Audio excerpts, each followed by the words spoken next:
Donc, mesdames et messieurs les élus, bonsoir. L'Antillois et l'Antilloise, bonsoir.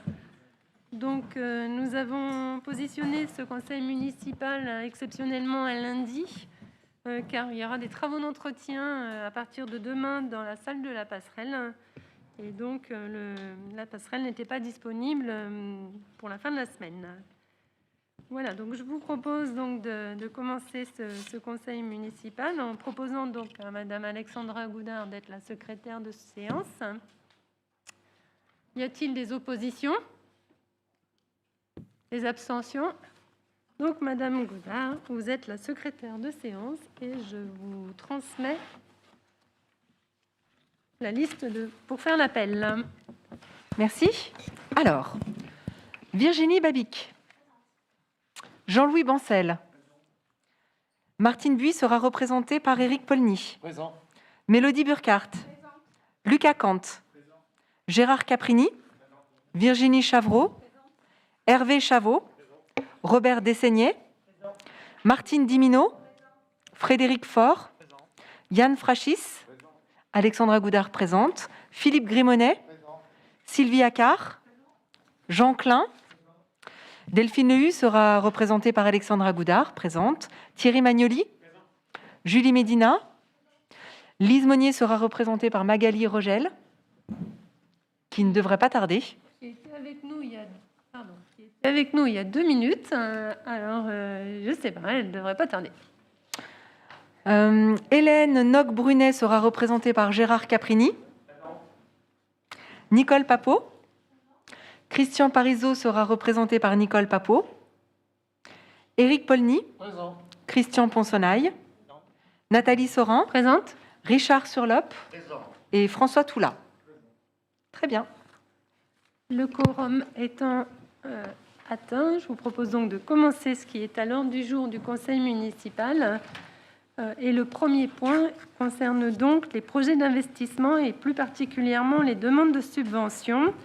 Et donc, c'est Monsieur Frachis qui va nous présenter ces différents points, sachant qu'il y avait eu une erreur dans le tableau qui vous avait été transmise à l'origine dans la note de synthèse. On vous a renvoyé par mail le tableau corrigé, et pour ceux qui n'auraient pas lu leur mail, les tableaux réactualisés est disponible sur chacune de vos tables.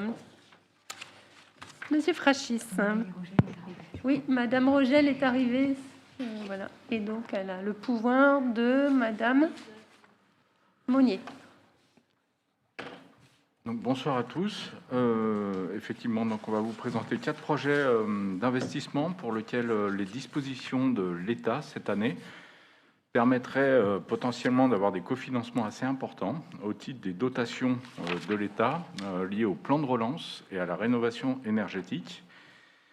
Donc, on a pu identifier 4 projets concernant ces dotations. Donc, la rénovation énergétique globale du centre d'animation ou la salle des fêtes, la rénovation énergétique de la mairie, du bâtiment de la mairie, un projet d'installation de panneaux photovoltaïques sur la toiture des écoles et l'amélioration du système de ventilation du bâtiment La Passerelle dans lequel on se trouve ce soir.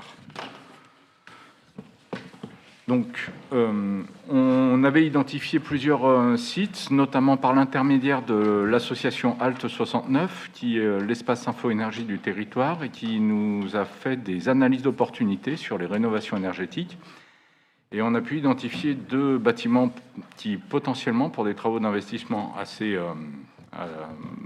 relativement faibles en termes d'investissement, permettent d'atteindre les 30% de rénovation énergétique, qui ouvre droit aux subventions de l'État au titre de la dotation de rénovation énergétique. Pour le centre d'animation, donc, on aurait des travaux qui correspondraient à l'installation de faux plafonds isolés ou un renforcement de l'isolation en toiture, le remplacement des fenêtres et une isolation par l'extérieur. Donc, on a eu un accord de la préfecture dans le cadre de la démarche CRTE initiée en début d'année. C'est des démarches qui se cumulent, un peu compliquées. Et on a un budget estimatif aujourd'hui de l'ordre de 222 000 € d'investissement.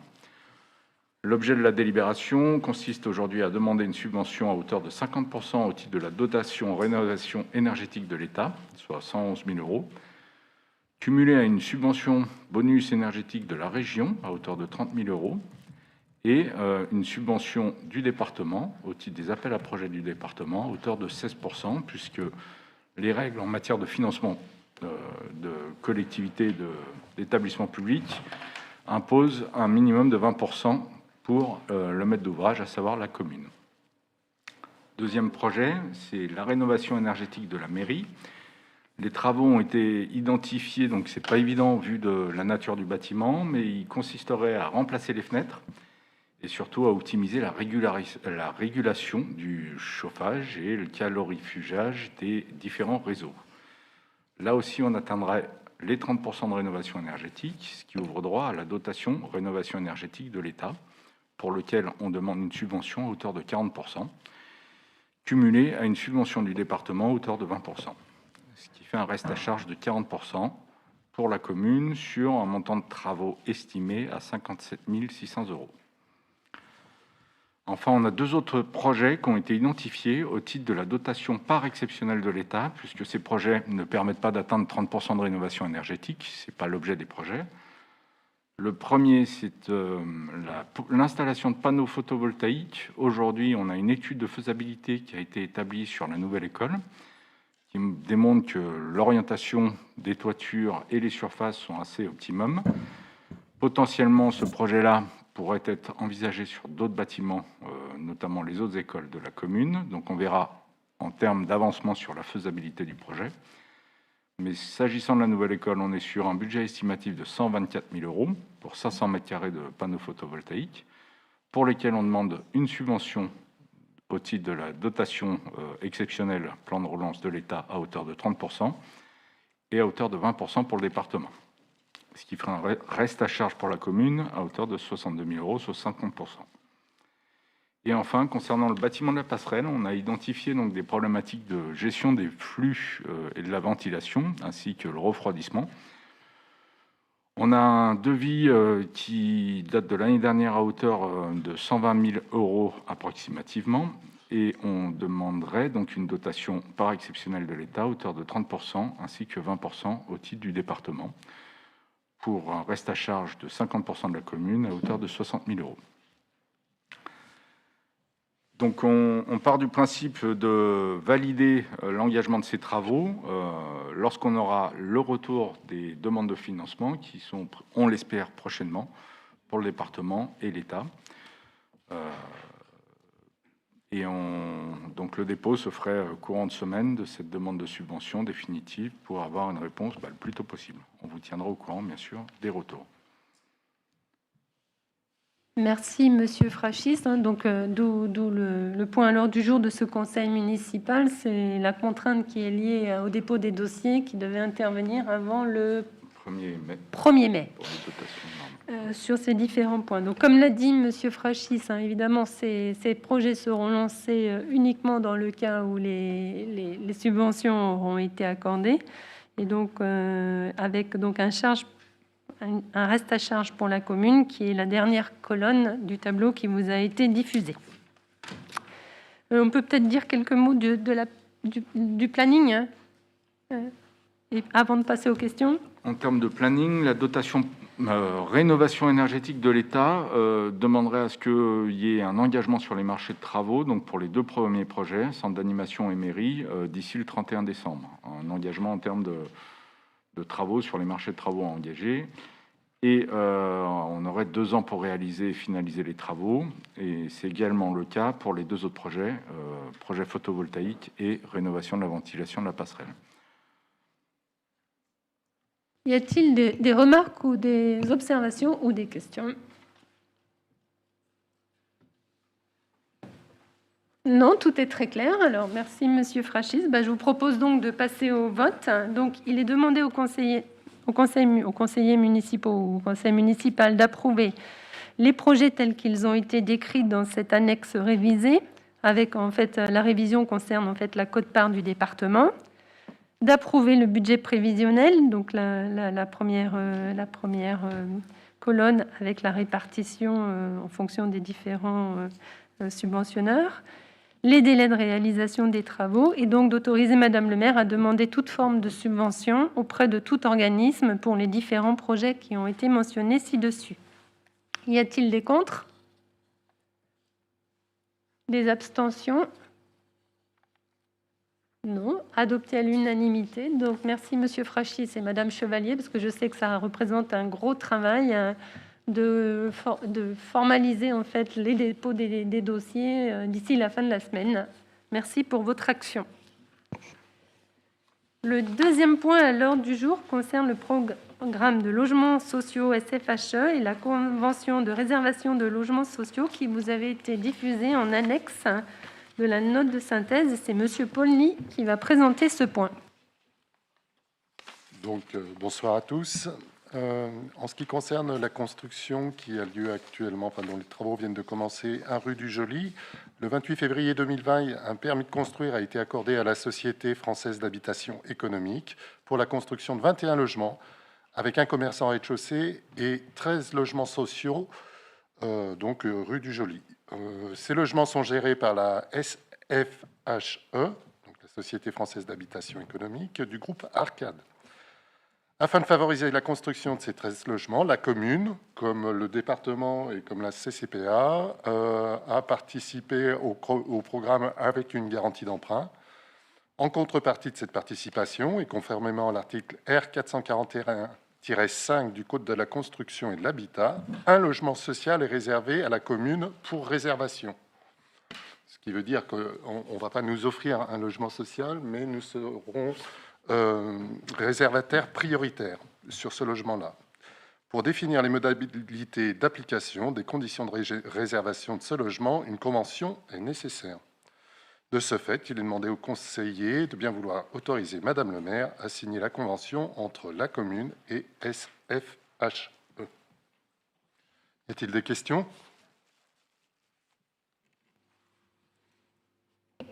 Pas de questions, donc je vous propose de passer au vote.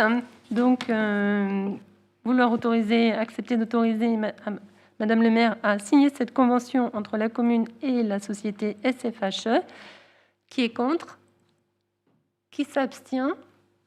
Eh bien, merci. Cette autorisation nous permettra de signer la convention entre la commune et SFHE. Le point suivant concerne le point 3. Donc, la mise à disposition de la communauté de communes des Pays de l'Arbrelle d'une partie d'une parcelle pour la construction d'une structure couverte de tennis.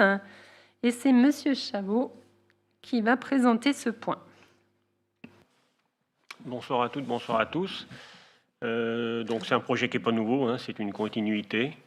Donc, la communauté de communes du Pays de l'Arbrelle a validé en séance de conseil communautaire en 2019, le 19 avril, la construction des tennis couverts sur les communes de Saint-Pierre-la-Palud, Saint-Germain-sur-l'Arbrelle-Nuel, Besnay et Lantilly. Le budget a été adopté à la majorité lors de la séance du conseil communautaire du 8 avril 2021. Ce projet, donc, qui s'inscrit dans le cadre de la politique de développement du sport de la communauté de communes, nécessite une délibération pour que la communauté de communes puisse faire ses demandes de subvention. Donc, pour mener à bien cette opération, la communauté de communes doit déposer ses demandes de subvention avant début juin. Pour ce faire, elle sollicite une délibération de mise à disposition d'une parcelle de 36 mètres par 36 de la part des communes qui ont émis le souhait d'accueillir ces équipements. Les communes de, je crois, Saint-Pierre-la-Palud et Saint-Germain-Nuel, ont déjà répondu. Donc, nous, on a identifié la parcelle cadastrée 69 012 BT 0030 en zone UE, qui pourrait accueillir ce projet d'une surface approximative de 1300 m². L'emplacement précis n'est pas encore défini, ça fera l'objet d'une concertation.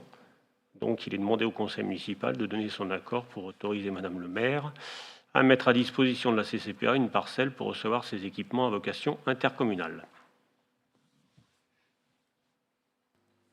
Y a-t-il des commentaires ou des questions? Oui, monsieur Monsieur Lucas. Monsieur Kant, pardon. C'est pas grave. Oui, j'avais une question. En commission sport, on avait délibéré d'un groupe de travail sur ce projet. Et j'aurais voulu savoir pourquoi on n'a pas encore travaillé sur justement cette parcelle. Parce qu'on ne l'a pas identifié de manière catégorique lors de la commission. Alors, on n'a pas commencé encore à travailler parce que l'Antilly arrivant pratiquement en dernier dans cette démarche, les 3 autres communes passeront normalement avant au niveau du projet. Donc, on a encore pas mal de temps devant nous puisqu'on est plus sur une session 2022-2023 pour l'Antilly. Mais il y a effectivement un groupe de projet qui est prévu pour définir exactement l'emplacement. Là, vous avez alors, elle est affichée, vous avez une parcelle qui était globale, qui reprend en fait un peu tout ce qui est autour du terrain de foot, y compris le stade. Alors, il faut savoir que cette parcelle, on l'identifie parce qu'il y en a besoin pour la demande de subvention. Si d'aventure, on a d'autres parcelles qui peuvent se prêter au projet, la CCPA ne remet pas en cause le fait qu'on puisse changer de lieu éventuellement, si ça devait être le cas. Pour l'instant, on a cette parcelle qui est pratiquement la seule qui permet d'accueillir ces équipements, de toute façon. Et en plus, elle a l'avantage d'être déjà prête et stabilisée. Mais il y aura bien un groupe de travail. Et on a reçu en fait la demande, le projet de délibération par la communauté de communes il y a une dizaine de jours, en fait, juste avant l'envoi, le vendredi avant l'envoi de la note de synthèse. C'est pour ça que le sujet a un peu surpris tout le monde. Alors, pas le projet, puisque comme l'a dit Monsieur Chavot, c'est un projet qui date déjà depuis plusieurs années, qui avait été validé en 2019 sous l'ancien mandat par les différents élus communautaires. Donc, c'est pas le projet qui est assez nouveau. C'est plutôt le fait d'avoir cette délibération avec cette parcelle. Mais donc, comme l'a dit Monsieur Chavot, ce point sera discuté dans les jours à venir. Madame Papeau. Oui, lors d'une commission générale à la CCPA, on était plusieurs à avoir bien sûr des questionnements sur ce projet, qui est quand même un projet très important. Et on avait, je ne sais pas si ça a évolué, d'où l'objet de ma question, au sujet de la gestion intercommunale, au sujet de la gestion communale, et ainsi quel serait le coût pour les collectivités. Donc on s'était posé toutes ces questions, on avait posé toutes ces questions. Le président avait bien sûr dit que c'était un travail qui allait se faire, à ce moment-là, on ne pouvait pas avoir de réponse. Mais est-ce que vous avez eu plus d'informations sur tous ces points, que ce soit financier, gestion, puisque on avait cru comprendre, on a compris que c'était bien sûr pour 3 communes, mais que n'importe quelle personne de la communauté de communes, du territoire, pouvait venir sur l'Antilly s'il avait envie de faire du tennis. Et tout ça n'était pas clair, donc c'était simplement pour savoir si vous avez eu des réponses, si ça a évolué sur ce sujet ou non, avant de prendre cette décision. Alors, pour ce qui est de la question financière, la construction est à charge de la CCPA, le fonctionnement est à charge de la CCPA aussi. Ce qui, dans le projet initial, n'est pas prévu, ce sont tout ce qui est clubhouse, sanitaire, etc. Le projet est amené à évoluer, c'est-à-dire qu'on l'a repris un petit peu dans l'autre sens, je dirais. L'idée, ça a été de dire, et c'est ce que j'ai demandé, votons une enveloppe, et avec cette enveloppe, on verra ce qu'on sait faire avec cet argent, plutôt que de définir un projet précis, et puis de se dire, à un moment donné, finalement, on n'a pas assez d'argent pour faire. Donc les projets sont amenés à évoluer. Aujourd'hui, je dirais que tout n'est pas totalement ficelé sur ce qui doit se faire. Comme c'est en plus un projet qui a démarré il y a pratiquement une quinzaine d'années, beaucoup de choses ont changé. C'est-à-dire qu'aujourd'hui, on nous parle En fait, déjà, au niveau de l'enveloppe budgétaire, elle a été définie, mais on ne sait pas ce qu'elle sera aujourd'hui. On a l'intention de négocier avec l'entreprise qui réalisera les quatre sites, puisqu'en fait... Oui, il n'y en a pas 3, il y en a 4. Vous disiez 3, il y a 4 sites.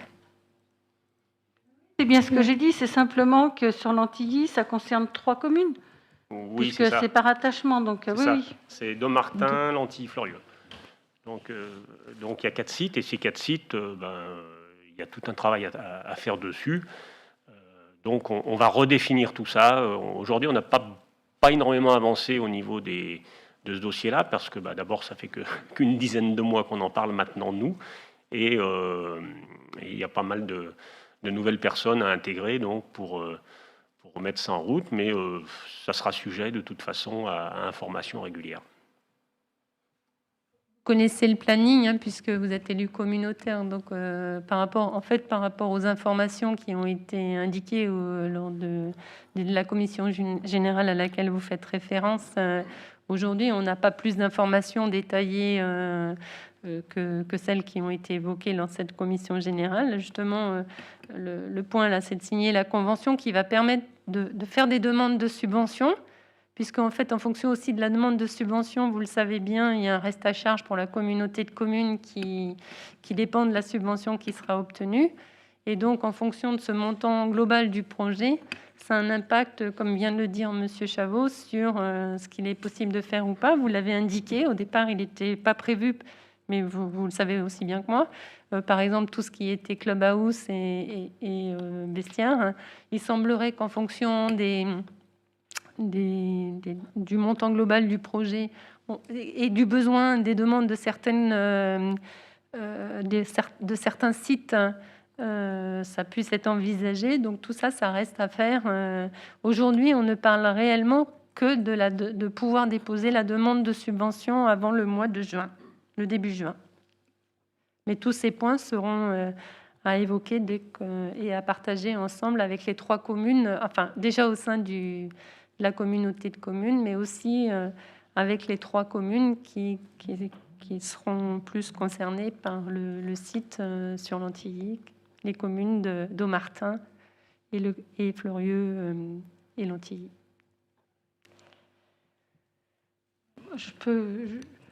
À la communauté de communes, je m'étais bien sûr abstenue, ou je vais me voter contre, parce que je vais donc continuer à m'abstenir dans le sens où ce projet n'étant pas suffisamment clair pour nous, collectivités, je pense qu'aujourd'hui, j'ai peur qu'on s'engage dans quelque chose où je suis pas sûre que financièrement on puisse assumer.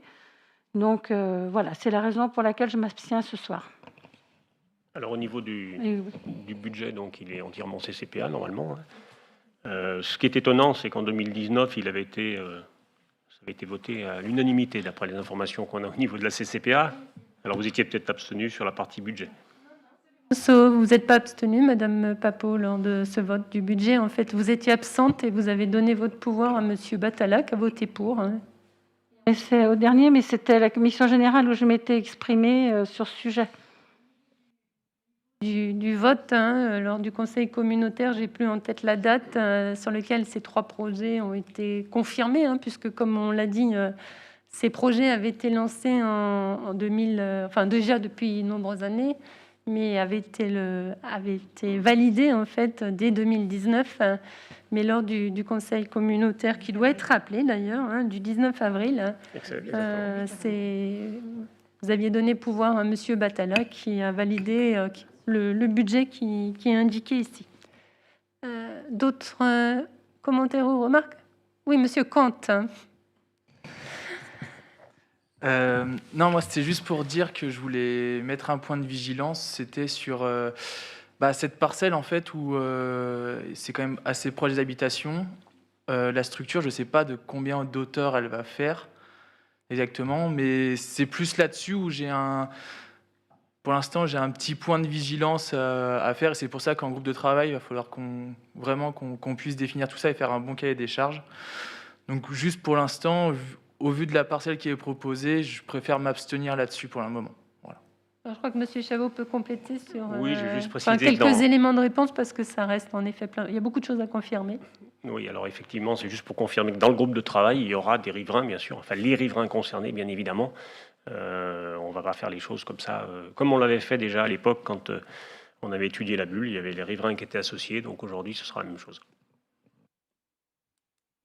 Point de la hauteur, je pense que c'est un point aussi sur lequel il faudra rester vigilant en fait. A priori, ça doit être de 7 mètres. Ouais.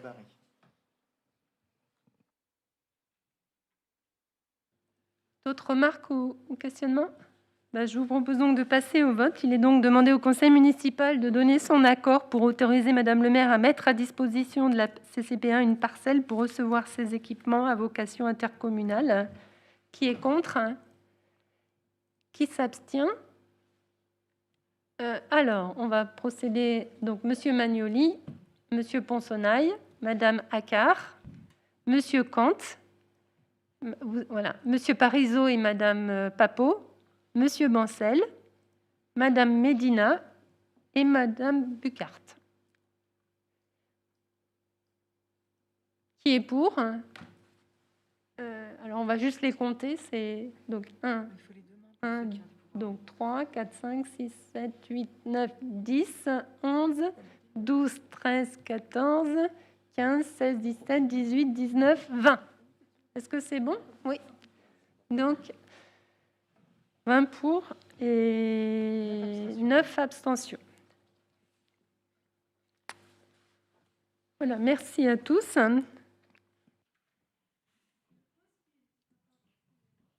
Point suivant, et on va, là, voilà, c'est le point concernant la médiathèque et une action que j'ai découverte à travers cet ordre du jour, ce qu'on appelle le désherbage des livres.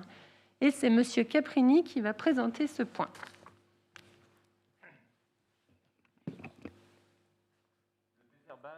Il faut que tu prennes un micro pour qu'on puisse...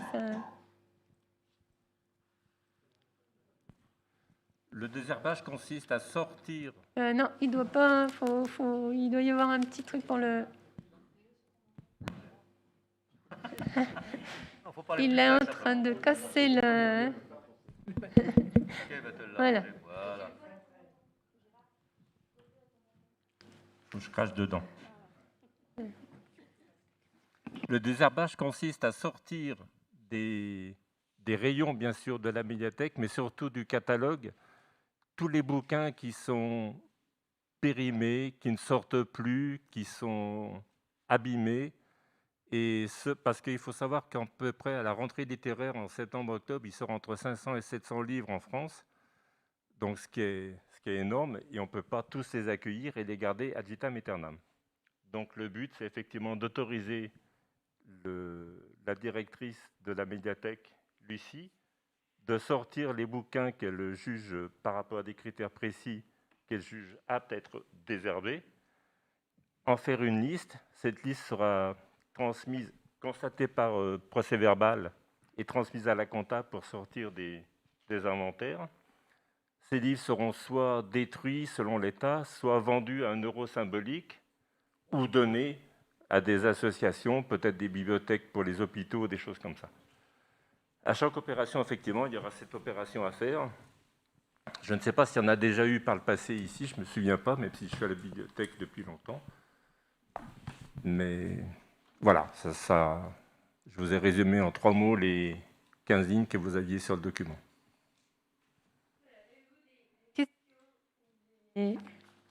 Ou des observations sur cet acte de désherbage. Donc, non, c'est tout clair. Chacun a pu percevoir ce qu'il est. Donc, je ne vais pas rappeler en fait ce qui est indiqué dans la note de synthèse, puisque en fait, c'est assez complet. Donc, il est demandé au conseil municipal d'autoriser, dans le cadre d'un programme de désherbage, l'agent chargé de la bibliothèque municipale à sortir ses documents de l'inventaire, de donner son accord pour que ces documents soient soit vendus, soit cédés, soit détruits, et d'indiquer qu'à chaque opération, on éliminera les ouvrages, et on indiquera cela dans un procès-verbal qui sera signé par Madame le maire. Qui est contre? Qui s'abstient? Eh bien, donc la responsable de la médiathèque pourra procéder à ce désherbage.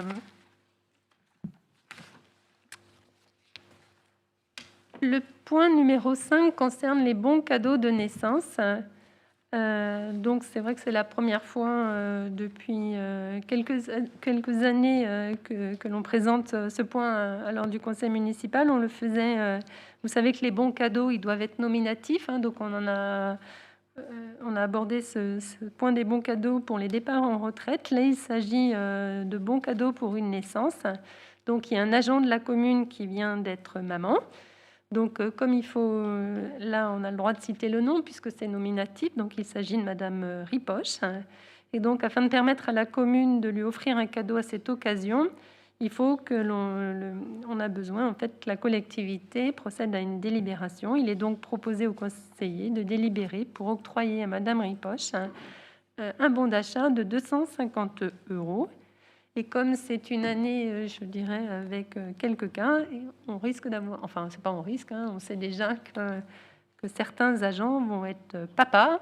Et donc, dans un prochain conseil municipal, on aura aussi à délibérer pour octroyer à ces heureux papas un bon d'achat de 250 €. Y a-t-il des questions ou des observations? Non? On procède donc au vote. Qui est contre? Qui s'abstient? Eh bien, adopté à l'unanimité. Et j'ai le plaisir d'annoncer à Madame Ripoche qu'au nom du conseil municipal, toutes nos félicitations pour cette joyeuse naissance et donc pour l'attribution de ce bon d'achat. Le point suivant sera présenté par Monsieur Desaigné. Et c'est un point concernant les autorisations d'engagement de dépenses sur 2 rubriques bien particulières qui sont... Hop, J'y vais. oui, le 62-32 Et le 62-57. Voilà, donc il y a un décret du 20 janvier 2016 qui fixe la liste des pièces justificatives à fournir pour le règlement des dépenses publiques, quand on fait des mandats, à l'appui des mandats qui sont validés par la trésorerie. Donc, il nous est demandé de préciser par délibération les principales caractéristiques des dépenses de ces deux comptes, donc du compte 62-32 qui concerne les fêtes et cérémonies et le compte 62-57 qui concerne les réceptions. Alors, concernant d'une part le compte 62-32, nous allons identifier les dépenses suivantes. Donc, d'une manière générale, l'ensemble des biens, services, objets et denrées ayant trait aux fêtes et cérémonies, animation municipale, exemple, jumelage, fête du patrimoine, etc. Tout ce qui est buffet, boissons, fleurs, bouquets, gravures, etc. Les factures des sociétés, troupes de spectacles et autres frais liés à leurs prestations, les feux d'artifice, concerts, manifestations culturelles, locations diverses, et les frais d'annonce et de publicité liés à ces différentes manifestations. D'autre part, pour le compte 62-57, nous avons identifié donc les dépenses suivantes. D'une manière générale, l'ensemble des biens, services et objets, denrées divers ayant trait aux réceptions officielles organisées par les municipalités ou par des extérieurs, communautés de communes, syndicats, etc., mais qui sont fournis et servis par des prestataires extérieurs, à la différence du compte 62-32. Donc, par exemple, par des traiteurs ou des restaurants. Voilà la différence entre ces deux types de comptes. Et pour le compte 62-57, il y a un autre type de dépenses, c'est-à-dire les frais de restauration et des séjours des représentants municipaux, élus, employés, lors de leurs déplacements individuels ou collectifs, ou de rencontres nationales ou internationales, on n'en est encore pas là, mais voilà, manifestations organisées afin de favoriser les échanges ou de valoriser les actions municipales. Donc il est demandé au conseil municipal de délibérer pour ces deux comptes. Est-ce qu'il y a des questions? Voilà. Y a-t-il des questions? C'est pas nouveau en fait. Hein. Ça a été légèrement toiletté pour français, mais ça avait été déjà délibéré. Le contenu de ces comptes sous le précédent mandat, donc on est dans la continuité. C'est que de la reformulation, mais ça reste le même principe. Et on a été un petit peu plus complet sur les événements ou le type de dépenses concernées. Y a-t-il des questions, des observations? Non? On procède au vote. Donc, il est donc proposé aux conseillers de prendre en charge au compte 62-57. On peut voter les deux en même temps? Oui. Donc, au compte 62-32, les dépenses qui ont été annoncées, et au compte 62-57, les dépenses qui ont été annoncées. Qui est contre? Qui s'abstient? Eh bien, cet inventaire des dépenses à inclure dans ces deux comptes est approuvé à l'unanimité. Le point 7, c'est les décisions prises dans le cadre de l'article L2122-22, donc il n'y en a pas depuis le mois dernier. Voilà, donc je vous propose donc de passer au point informations diverses. Concernant les dates des prochains conseils municipaux, eh bien, compte tenu de la crise sanitaire et des différentes réservations de la passerelle, on reviendra vers vous dans les prochains jours, puisqu'en fait, il faut qu'on recontacte les associations pour voir si ces manifestations sont maintenues, pour bien vérifier que la passerelle serait disponible. sachant qu'aujourd'hui, la salle du conseil municipal, elle est trop petite pour accueillir les 29 élus, et le public, hein, si on a le droit au public. Et puis, au niveau du centre d'animation, il y a un coût supplémentaire, hein, qui est de l'ordre de plus de 1 000 €. Donc, c'est pour ça qu'aujourd'hui, on tient le conseil municipal dans la passerelle, puisque, en fait, ça nous permet de respecter les gestes barrières, hein. Et d'ailleurs, je remercie Monsieur Badlakino d'avoir la présence d'un agent pour assurer la retransmission et le fait de pouvoir avoir l'expression avec les micros. Voilà, je vais laisser donc à chacun des adjoints vous faire part des informations diverses.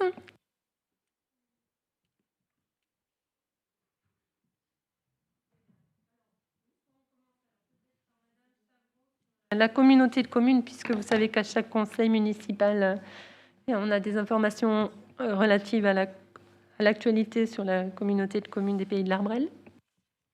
Merci, bonsoir à tous et toutes. L'information du mois qui concerne la communauté de communes des Pays de l'Arbrel traite aujourd'hui du contrat de relance et de transition écologique, le CRTE.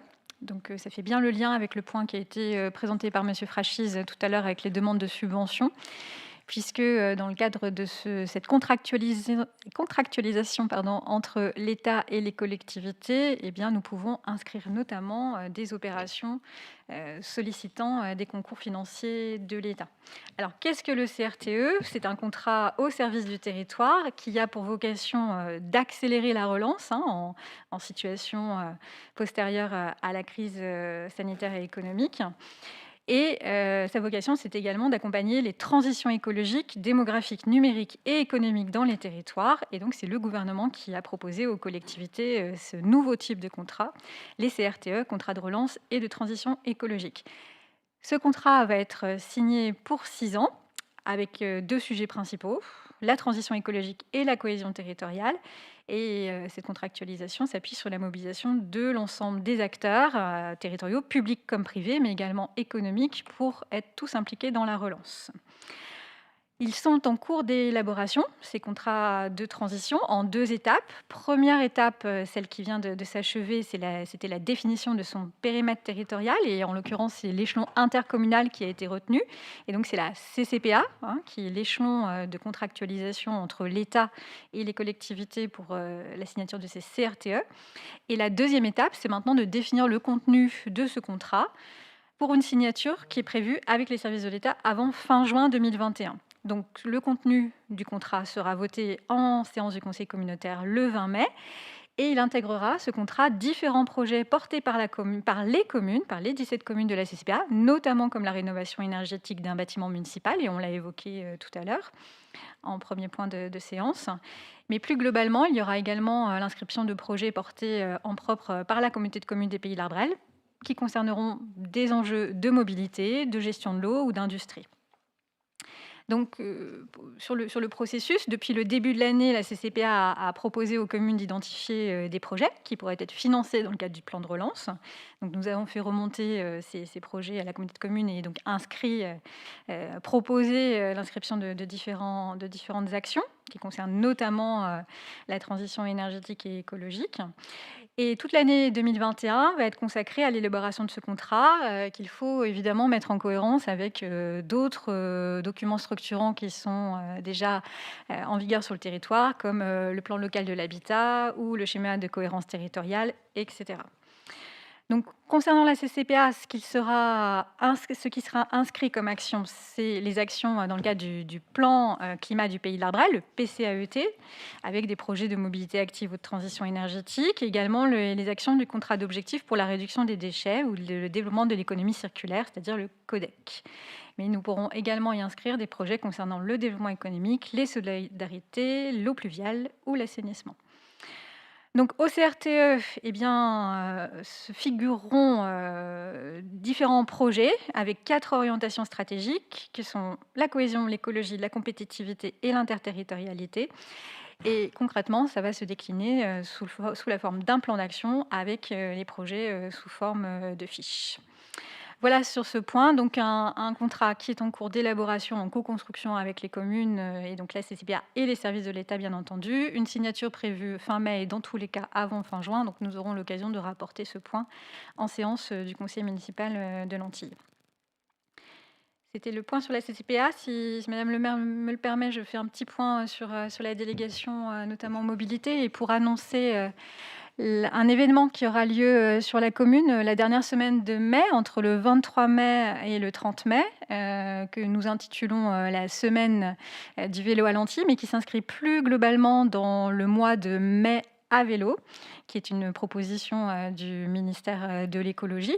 L'objectif, c'est de promouvoir le vélo comme outil de déplacement du quotidien. Et à Lantilly, notamment en collaboration avec Frédéric Faure, conseiller municipal très impliqué sur ces sujets depuis de très nombreuses années, un programme très complet sera proposé aux Lantillois, avec différentes animations, en commençant notamment par le dimanche 23 mai. On vous laisse un petit peu de suspense, mais globalement, il y aura des initiations au vélo à assistance électrique pour les agents, les élus, mais également pour les habitants. Différentes balades en vélo et à VTT, encadrées par l'association de cyclisme.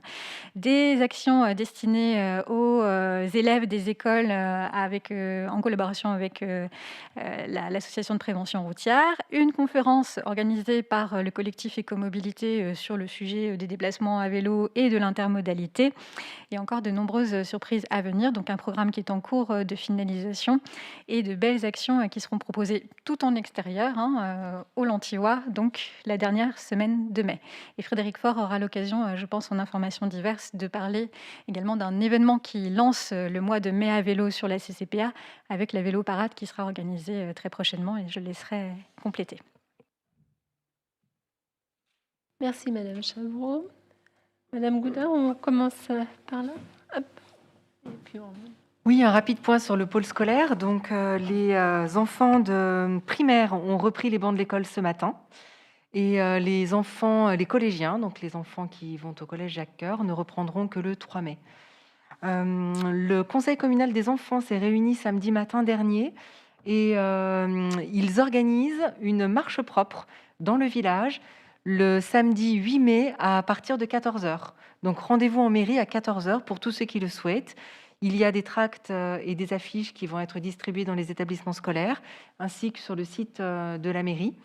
Et voilà, vous pourrez vous préinscrire en répondant ou à l'adresse mail qui sera indiquée sur les tracts, ou bien en déposant votre dossier de préinscription directement en mairie. en respectant les gestes barrières. Tout à fait. Un masque sera évidemment essentiel. Et cette marche propre se déroulera par groupe de 6 personnes maximum, avec au minimum un adulte par groupe. Voilà. Oui. Si simplement pour compléter et pour finir, un grand merci à la CCPA qui nous aide dans cette démarche en nous prêtant du matériel pour ramasser les déchets.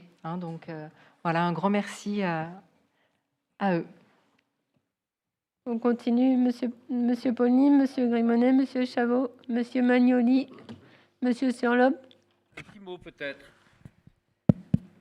Bonjour à toutes et à tous.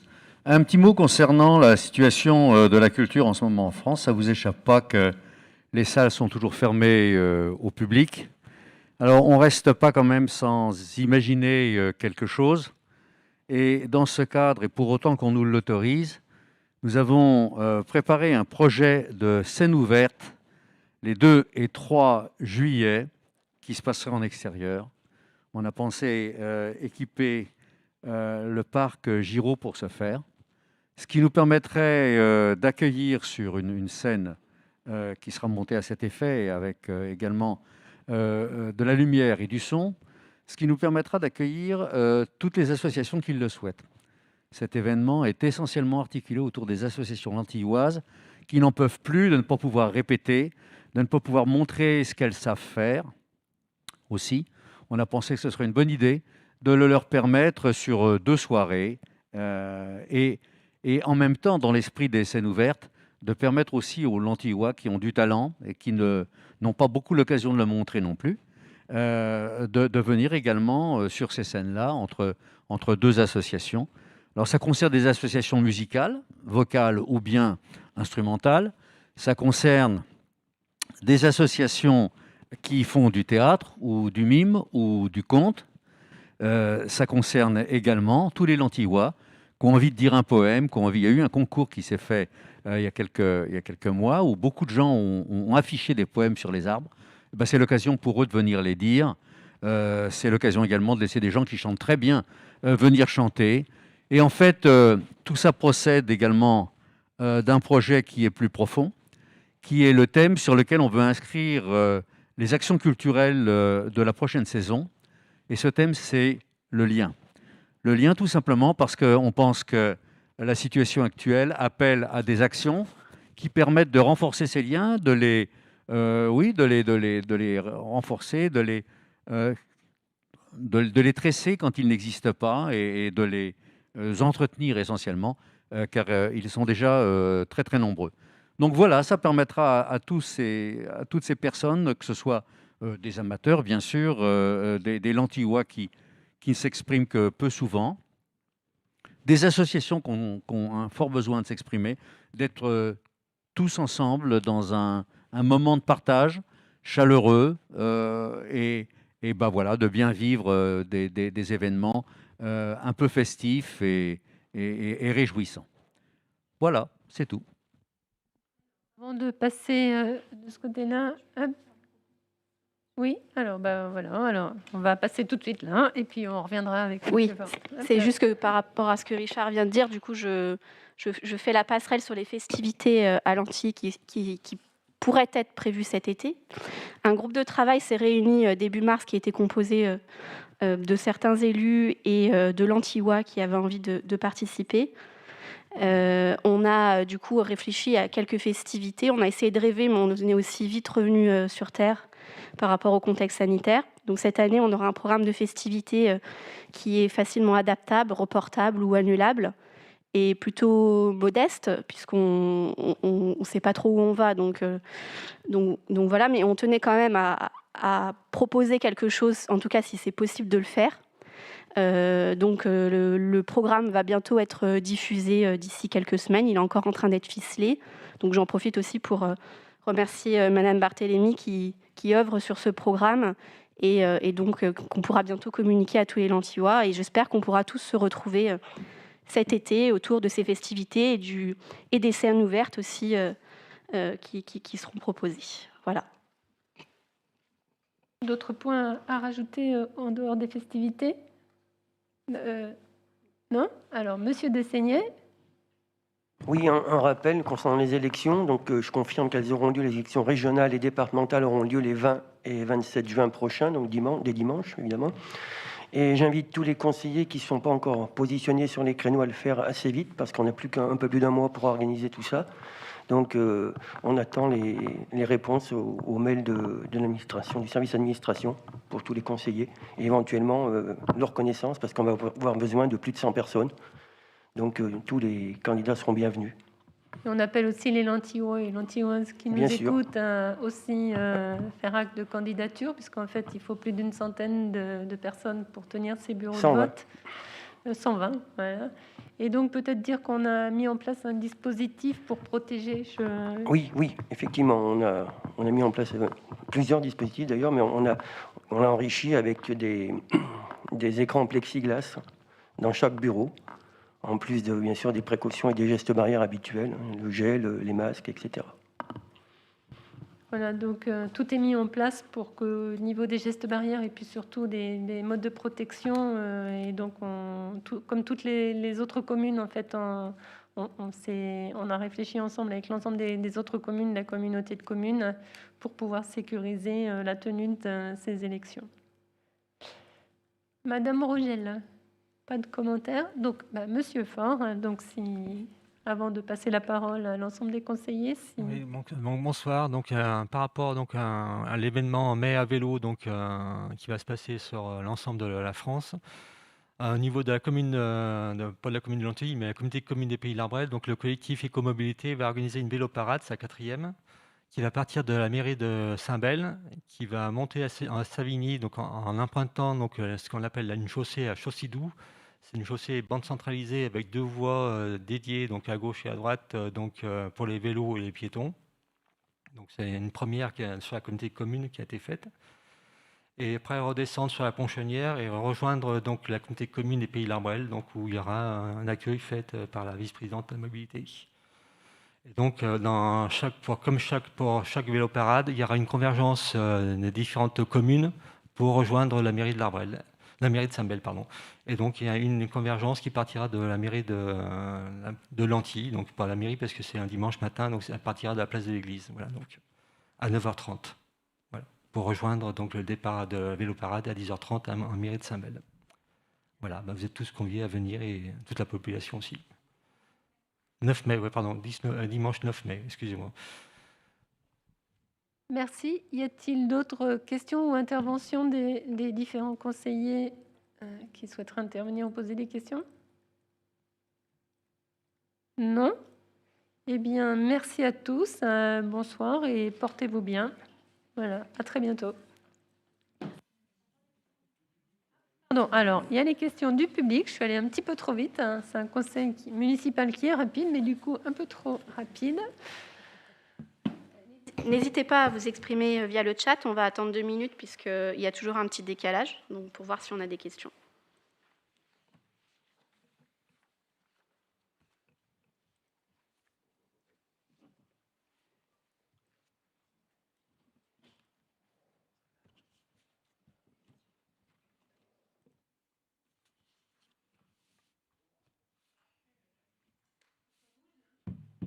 Pas de questions.